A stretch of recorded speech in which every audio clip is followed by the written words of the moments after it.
Hi everyone. सो जब भी आप एक रिएक्ट नेटिव की एप्लीकेशन क्रिएट करते हो तो उसके अंदर बहुत सारी files and folder auto generate हो जाते हैं। इनका क्या यूज होता है, क्या उनके अंदर होता है, इस पार्ट के अंदर हम लोग देखने वाले हैं। बट उसका बेनिफिट क्या है, आपको पता रहेगा कि किस फाइल का क्या पर्पस है। अगर आपको कुछ चेंज करना हो किसी स्पेसिफिक चीज के लिए तो कौन सी फाइल में चेंज करना है, न्यू फाइल कहाँ क्रिएट करनी है, आपकी एप्लीकेशन कहाँ रजिस्टर हो रही है, जेएस का एंट्री पॉइंट क्या है, सब कुछ आपको पता रहेगा। ऑलराइट। सो सबसे पहले मेरा फोकस उन फाइल्स एंड फोल्डर के ऊपर रहेगा जो बिगनर्स के लिए बहुत ज़्यादा इंपॉर्टेंट है। उसके बाद में बची हुई फाइल को एंड फोल्डर्स को भी एक्सप्लेन करूंगा। लास्ट में कुछ इंपॉर्टेंट इंटरव्यू क्वेश्चन भी डिस्कस करने वाले हैं। ये हमारी एप्लीकेशन है, आप देख सकते हो यहाँ पे सारी की सारी फाइल्स, ये files and folder auto generate होते हैं जब भी आप एक रिएक्ट नेटिव की एप्लीकेशन क्रिएट करते हो। इनके अंदर से हमने अब तक कुछ भी नहीं बनाया। एक ऐप डॉट जेएस के अंदर लास्ट वाले पार्ट के अंदर कुछ चेंजेस करे थे। अगर आपको वीडियो देखनी है तो लिंक आपको डिस्क्रिप्शन बॉक्स में मिल जाएगा पूरी प्लेलिस्ट का। बट इसके अलावा हमने कोई भी फाइल वगैरह क्रिएट नहीं करी, कहीं भी हम लोगों ने चेंज नहीं करा। ओके, सो फाइल्स के साथ स्टार्ट करने से पहले एक बार के लिए इंपॉर्टेंट फाइल्स भी देख लेते हैं जो बिगिनर्स के लिए बहुत जरूरी होती है। सबसे पहले package dot JSON, Metro config file, Babel config file, index app and ES linked RCJS file, iOS, Android and node modules वाले फोल्डर। इनके बारे में हर एक बिगनर को पता होना चाहिए कि क्या इनका यूज है, बिकॉज हो सकता है कभी ना कभी आपको चेंज करना पड़ जाए। बाकी जो फाइल्स हैं उनके बारे में भी ऐसा नहीं है कि पता नहीं होना चाहिए, पता होना चाहिए। बट अगर एक बार के लिए वो अच्छे से आपको समझ में नहीं आई तो चलेगा, बिकॉज अभी हमने प्रोजेक्ट स्टार्ट करा, धीरे धीरे उनके बारे में भी समझ में आ जाएगा। बट ये थोड़ी जरूरी चीजें हैं और बहुत सारे इंटरव्यू क्वेश्चन भी निकलते हैं इनसे, मैं आपको लास्ट के अंदर बता दूंगा। सो सबसे पहली जो इंपॉर्टेंट फाइल होती है पैकेज डॉट जेसन फाइल, ये आपकी एप्लीकेशन की सबसे ज्यादा इंपॉर्टेंट फाइल होती है। अगर आपने ये वाली कहीं खो दी ना, फाइल डिलीट कर दी और कहीं भी इसका बैकअप नहीं है तो आपका प्रोजेक्ट दोबारा नहीं चल सकता। राइट। अब ये फाइल का क्या यूज है इसका, देखो ये आपके प्रोजेक्ट की सारी इंफॉर्मेशन को होल्ड करती है फाइल। जैसे कि आपके प्रोजेक्ट का नेम क्या है, वर्जन क्या है, उसके बाद में स्क्रिप्ट्स क्या है। स्क्रिप्ट्स ये वाली कमांड्स हैं जो आप रन करते हो। जैसे कि रिएक्ट नेटिव रन एंड्रॉइड करते हो तो एंड्रॉइड की जो एप्लीकेशन है वो ओपन हो जाती है। अगर आप यहाँ पे लिख दोगे ना रिएक्ट नेटिव रन और आपका नाम, जैसे कि रन अनिल कर दोगे यहाँ पे, अगर आपने चेंज कर दिया, उसके बाद में आप ये वाली कमांड रन करोगे ना npx react native run Anil, तो आपका एंड्रॉइड एप्लीकेशन ओपन हो जाएगी। ठीक है, तो यहाँ पे आपकी जो फाइल्स कमांड्स होती हैं यहाँ पे रखी होती है और उनको आप चाहो तो चेंज भी कर सकते हो। डिपेंडेंसीज होती हैं, डेव डिपेंडेंसीज भी होती हैं, इनका वर्जन वगैरह अगर आप चाहो तो यहाँ से चेंज भी कर सकते हो। जब भी कोई आप एक न्यू लाइब्रेरी इंस्टॉल करोगे ना, मान लो आप एक फॉर्म बना रहे हो उसकी वैलिडेशन के लिए या फिर गूगल के मैप इंटीग्रेट कर रहे हो उसके लिए, कोई भी आप लाइब्रेरी ऐड कर दे ना, उसकी रजिस्ट्री यहाँ पे मिलेगी, उसका वर्जन, उसका नेम यहाँ पे आपको डेफिनेटली मिलेगा ही मिलेगा। All right. सो बेसिकली ये सबसे ज्यादा इंपॉर्टेंट फाइल है, इसके अंदर आपकी प्रोजेक्ट की सारी इंफॉर्मेशन गैदर होती है। अब एक और है यहाँ पे package log dot JSON file, इसको मैं थोड़ी देर में एक्सप्लेन करूंगा बिकॉज हो सकता है आप कंफ्यूज हो जाओ। बट जैसा मैंने आपको बताया सबसे पहला मेरा फोकस इन वाले पैकेज के ऊपर, इन वाली फाइल्स के ऊपर रहेगा। ऑलराइट। सो सेकंड फाइल आती है हमारी metro config dot JS file. ये फाइल क्या करती है, आपकी एप्लीकेशन को फास्ट रिलोड करती है। राइट। आपने देखा होगा कि जैसे हम लोग कुछ चेंज करते हैं, मैं एक बार चेंज करके भी दिखाता हूँ। जैसे कि मैं ऐप डॉट जेएस के अंदर आता हूँ और यहाँ पे आर की जगह पे कर देता हूँ रिएक्ट नेटिव। जैसे ही मैंने सेव करा, ठीक है, जैसे मैंने सेव करा तो आप देख सकते हो यहाँ पे रिफ्रेश हुआ और फटाफट से चेंज हो गया। ठीक है, इस चेंज को फटाफट से इंप्लीमेंट करना, एप्लीकेशन को फास्ट रिलोड करना, फास्ट उसको कंपाइल करना, ये सारा काम होता है मेट्रो कॉन्फ़िग डॉट जेएस का। ठीक है, मेट्रो का काम होता है। अगर आपको उसकी कॉन्फ़िगरेशन में कुछ चेंज करना होता है तो आप यहाँ पे कर सकते हो। अब क्या चेंज करना है, कैसे चेंज करना है, जब इसकी जरूरत पड़ेगी तब हम लोग बताएंगे, बिकॉज अभी इनका पर्पस देख रहे हैं, उनके बारे में कोड नहीं कर रहे हैं। All right. ओके, सो जो नेक्स्ट फाइल आती है वो आती है हमारी Babel config dot JS file.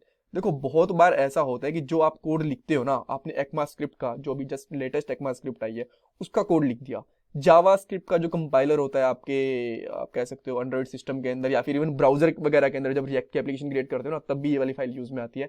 तो आप कह सकते हो ब्राउजर या फिर जो आपकी एंड्रॉइड एप्लीकेशन है वो लेटेस्ट कोड को समझ नहीं पाती, तो ये क्या करता है, जो बेबल वाली फाइल होती है, कहाँ गई बेबल वाली फाइल, ये रही, इसके अंदर कॉन्फ़िगरेशन कर देते हो कि वो पुराने कोड के अंदर कन्वर्ट कर देगी आपके लेटेस्ट कोड को।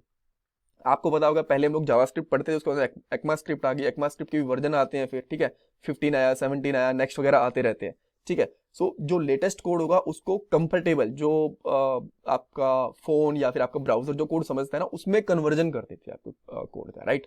और आप यहाँ पे कॉन्फ़िगरेशन भी कर सकते हो कि किस वर्जन के अंदर चेंज करना है, कौन सी चीज़ों को चेंज करना है, सब कुछ यहाँ पे कॉन्फ़िगर कर सकते हो, राइट। सो उसके बाद में index.js फाइल आती है। ये आपकी कह सकते हो जावास्क्रिप्ट का एंट्री पॉइंट है। कहाँ गया, इसको मैं यहाँ पे रखना चाहता हूँ। सो कहाँ गई हमारी index.js फाइल। यहाँ पे क्या करते हो आप लोग, जो आपकी जावास्क्रिप्ट में कोड लिखते हो ना, बिकॉज जेएस वाली फाइल है, ये आपकी जावास्क्रिप्ट की एंट्री पॉइंट है। इसके अंदर आपने जितने भी कंपोनेंट बनाते हो यहाँ पे रजिस्टर करते हो। आप देख सकते हो ऐप रजिस्ट्री रजिस्टर कंपोनेंट, ठीक है, यहाँ पे रजिस्टर होते हैं। और ऐप वाला जो हमारा कंपोनेंट है app.js वाला, ये हमारा कंपोनेंट है, यहाँ पे आके रजिस्टर हो रहा है वो, ऑलराइट। तो इस फाइल के लिए आप क्या बता सकते हो कि index.js हमारी एप्लीकेशन के अंदर जावास्क्रिप्ट का एंट्री पॉइंट है, इसके अंदर हमारे कंपोनेंट रजिस्टर होते हैं, ठीक है, ऑलराइट। सो उसके बाद में नेक्स्ट पॉइंट के ऊपर आते हैं। अब आती है हमारी app.js।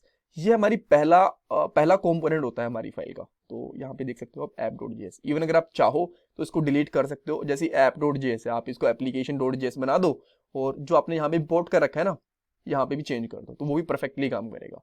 So by default file होती है, तो मैं आपको बता रहा हूँ कि जो भी आपको कोड दिखता है आपके एमुलेटर के ऊपर बाय डिफॉल्ट, तो इस फाइल के अंदर लिखा होता है, ऑलराइट।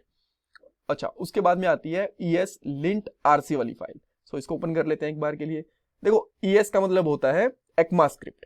अगर इसके अंदर आप ये चाहते हो कि ECMAScript का कोई स्पेसिफिक वर्जन सपोर्ट करे, उसके अंदर आप मान लो कि जो अनयूज्ड वेरिएबल है अगर वो पड़े हैं तो उनके लिए आपको एरर दिखाना है, अगर आपने कहीं कंसोल लगा दिया उसके लिए एरर दिखाना है, तो जितनी भी ECMAScript की कॉन्फ़िगरेशन होती है आप यहाँ पे कर सकते हो, ऑलराइट।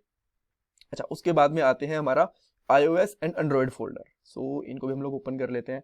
देखो ये एंड्रॉयड एंड iOS फोल्डर, ये एंड्रॉयड वाली बिल्ड और iOS वाली बिल्ड को कंपाइल करने के लिए और उसकी बिल्ड को एक्चुअल बनाने के लिए रिस्पॉन्सिबल होते हैं।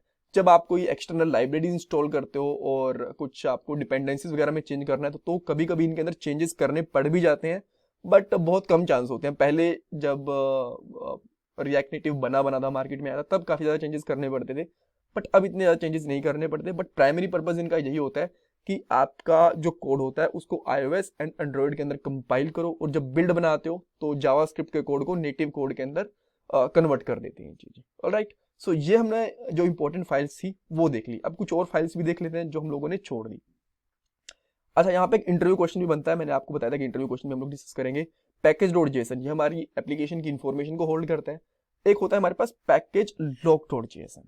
सो देखो पैकेज लॉक.json क्या करता है, आपकी डिपेंडेंसीज की भी डिपेंडेंसी रखता है। अब मान लो मैं एक एग्जांपल बताता हूँ आपको, जैसे कि आप लोगों ने रिएक्ट टेस्ट रेंडर नाम से एक ये लाइब्रेरी है, ठीक है, जो रिएक्ट नेटिव अपने आप इंस्टॉल करता है जब आपकी एप्लीकेशन बनती है, ठीक है। ये एक एप्लीकेशन है, ये एक लाइब्रेरी है। इस लाइब्रेरी की भी कहीं ना कहीं डिपेंडेंसी है, जैसे कि हमारी एप्लीकेशन की इतनी सारी react native, core, run time, इनके ऊपर डिपेंडेंसी है ना। तो हो सकता है कि जो रिएक्ट टेस्ट रेंडर है ना, इसकी भी किसी और एप्लीकेशन के ऊपर डिपेंडेंसी हो, और जो अंदर मान लो इसकी डिपेंडेंसी है रिएक्ट नेटिव एक्स पैकेज के ऊपर, और उस एक्स पैकेज की डिपेंडेंसी है वाई पैकेज के ऊपर। तो जितनी भी एक दूसरे के ऊपर डिपेंडेंसीज है ना, सबका हिरार्किकल स्ट्रक्चर होता है हमारे पैकेज लॉक.json के अंदर, ऑलराइट। सो अगर आपसे डिफरेंस पूछा जाए कि क्या डिफरेंस होता है पैकेज.json के अंदर एंड पैकेज लॉक.json के अंदर, तो आप क्या बताओगे? पैकेज.json हमारी एप्लीकेशन की इंफॉर्मेशन रखता है, और पैकेज लॉक.json होता है वो एप्लीकेशन की डिपेंडेंसी की इंफॉर्मेशन रखता है कि किस पैकेज की कितनी डिपेंडेंसी है, पूरा पूरा हिरार्किकल स्ट्रक्चर बना के रखता है, ऑलराइट। मेट्रो की हमने बात कर ली, index.js की फाइल की बात कर ली, जेम फाइल इसके अच्छा देखो, पहले जेम फाइल का यूज क्या होता है, ये किसके लिए होती है? ये रूबी के लिए बनी हुई होती है। आप बोलोगे रूबी का क्या काम है यहाँ पे? देखो क्या होता है कि जब आपको एप्लीकेशन को डिबग करना होता है ना, तो उस टाइम पे रूबी काम में आती है, राइट। सो जो भी आप रूबी को डिपेंडेंसीज वगैरह देना चाहते हो, जो भी आप उसमें चेंजेस करना चाहते हो उसकी कॉन्फ़िगरेशन के अंदर, इस फाइल के अंदर आप कर सकते हो, ठीक है। उसके बाद में app.json के अंदर आपकी एप्लीकेशन का नेम रहेगा, डिस्प्ले नेम रहेगा, ये बेसिक इंफॉर्मेशन होती है जो कि एक जेसन फाइल बना के रखती है, ठीक है। वॉचमैन, देखो वॉचमैन और जो मेट्रो है ना, ये एक साथ काम करती है। वॉचमैन हमेशा चेक करता है कि आपकी फाइल में कुछ चेंजेस हुआ, जैसे कि मैंने आपको बताया था ना, हमने यहाँ पे ओपन करके रखा, और अब मान लो मैं रिएक्ट नेटिव के बीच में यहाँ पे बस हाइफन लगाता हूँ, सेव करूंगा, तो जो चेंजेस होंगे ना उसको डिटेक्ट करेगा वॉचमैन, और उसको इंप्लीमेंट यहाँ पे लोड करेगा हमारा मेट्रो वाला पैकेज। ठीक है, तो वॉचमैन हमारा क्या करता है, जो भी एप्लीकेशन में चेंजेस होते हैं कंट्रोल एस करने के ऊपर उनको डिटेक्ट कर लेता है, और उसके अगर आपको कुछ कॉन्फ़िगरेशन करनी हो कि कब आपको चेंजेस डिटेक्ट करने हैं, कब नहीं करने, इनेबल करने, डिसेबल करने हैं, तो उसकी सारी की सारी कॉन्फ़िगरेशन आपको इसके अंदर मिल जाएगी। रूबी वर्जन के अंदर आपका रूबी का करंट कौन सा वर्जन है वो मिलता है। prettier.rc फाइल, ये आपकी एप्लीकेशन की फॉर्मेटिंग संभालती है कि कितने आपको स्पेसेस देने हैं, सिंगल कोट्स लगाने हैं, डबल कोट्स लगाने हैं, क्या आपको अवॉइड करना है एंड ऑल। सो ये आपकी एप्लीकेशन की कोड फॉर्मेटिंग वगैरह के अंदर आपकी हेल्प करता है। नोड वर्जन के अंदर जो आपका करंट नोड का वर्जन है जो सपोर्ट हो रहा है वो गिट इग्नोर, मुझे लगता है कि बहुत से लोग इससे फैमिलियर होंगे। इसका बेसिकली यूज होता है कि आप कौन सी फाइल्स ऐसी हैं जिनको गिट वाले सर्वर के ऊपर अपलोड नहीं करना चाहते, जिनको इग्नोर करना चाहते हो, तो ये बाय डिफॉल्ट यहाँ पे लिखी हुई है। आप इनके अंदर कुछ और, जैसे कि आपने यहाँ पे एक फोल्डर बनाया कंपोनेंट्स का, मान लो एक बार के लिए उसको आप गिट के ऊपर पुश नहीं करना चाहते, तो गिट इग्नोर के अंदर डाल दो, वो वाला फोल्डर कभी भी पुश होगा नहीं।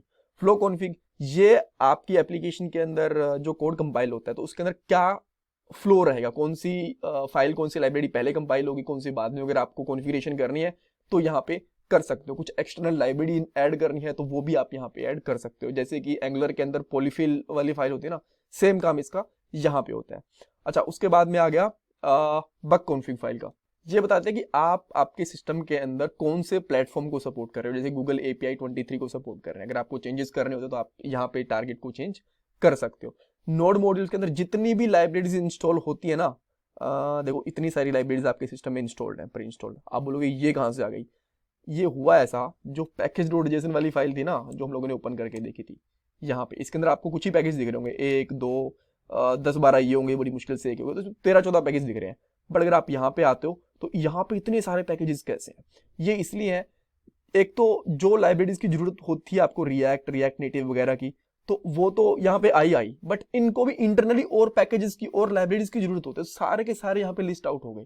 सो जितने भी पैकेज आपके सिस्टम के अंदर अभी हैं सबकी लिस्ट आपको यहाँ पे मिल जाती है। ठीक है, पैकेज नोड मॉड्यूल के अंदर। और नोड मॉड्यूल वाला फोल्डर कभी भी आप लोग गिट के ऊपर पुश नहीं करते।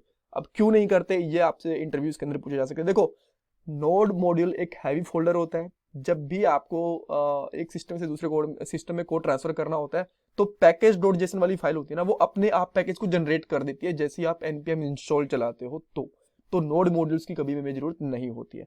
इनके बारे में आपको बता चुका हूँ। बंडल कॉन्फ़िग, जब भी आप अपनी एप्लीकेशन का iOS हो या फिर एंड्रॉइड उसकी बंडलिंग करते हो तब इसके अंदर आप उसकी कॉन्फ़िगरेशन कर सकते हो। _tests_, ये यूनिट टेस्ट जब केसेस लिखते हैं ना तो उसका कोड इस फोल्डर के अंदर ऑटो जनरेट होता है, जैसे कि ऐप जो टेस्ट.js का हो गया, ऑटो जनरेट भी होता है। अगर आप यहाँ पे कोड लिखना चाहो तो यहाँ पे आप कोड लिख भी सकते हो, जैसे कि ये वाला कोड है ना, ये एक्चुअली लिखा गया है। अब मान लो एक फंक्शन बनाया आपने, एक फाइल बनाई, उसको टेस्ट करना चाहते हो तो यहाँ पे लिख दो और वो कंपाइल हो जाएगा। ऑलराइट, सो ये बेसिक यूज थे। कुछ कंफ्यूजन है, कुछ आपके दिमाग में भी क्वेश्चन है तो मुझे कमेंट सेक्शन के अंदर पूछ सकते हो। इंटरव्यू क्वेश्चन, जैसा मैंने आपको बताया था, एक तो ये पूछ सकते हैं कि नोड मॉड्यूल्स को हम क्यों नहीं पुश करते गिट के ऊपर, एक पैकेज.json का यूज क्या है, पैकेज एंड पैकेज लॉग के अंदर डिफरेंस क्या है, आपकी जावास्क्रिप्ट की एंट्री पॉइंट कौन सा होता है आपकी एप्लीकेशन के अंदर, और ऐसी चीजें पूछ सकते हैं। राइट, वॉचमैन के बारे में पूछ सकते हैं कि वॉचमैन क्या होता है, मैंने आपको बताया कि चेंजेस को डिटेक्ट करता है, और इसकी कॉन्फ़िगरेशन फाइल बता सकते हो कि इसको इनेबल, डिसेबल या फिर कुछ भी कॉन्फ़िग में चेंज करने हो तो आप बता सकते हो। तो ये बेसिक चीजें हैं, और नेक्स्ट वाले पार्ट के अंदर हम हमारी एक न्यू फाइल बना के, एक न्यू कंपोनेंट बना के कुछ और नया सीखेंगे। So thank you so much for watching this video, और मैं आपसे रिक्वेस्ट करूंगा कि प्लीज़ आप मुझे सपोर्ट करो, वीडियो को लाइक करके, चैनल को सब्सक्राइब करके, कमेंट सेक्शन में अपना फीडबैक देके। Thank you guys, thank you so much for watching this video.